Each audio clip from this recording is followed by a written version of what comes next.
Welcome back to Tharani, I'm Joe B. Join me as I uncover what really happens during a rotator cuff surgery. Let's dive in.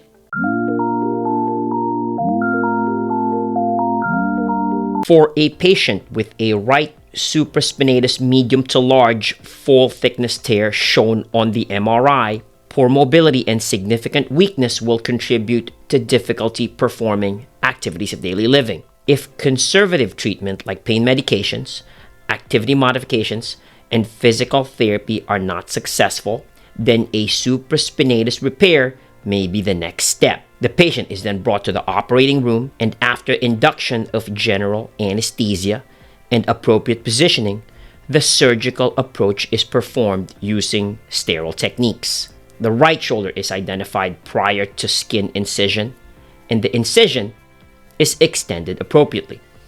The deltoid muscle and other soft tissues are dissected to access the supraspinatus muscle. The supraspinatus tendon is identified and assessed. The tear in the tendon is confirmed with a size and location description, while the surrounding structures are evaluated for any additional injuries.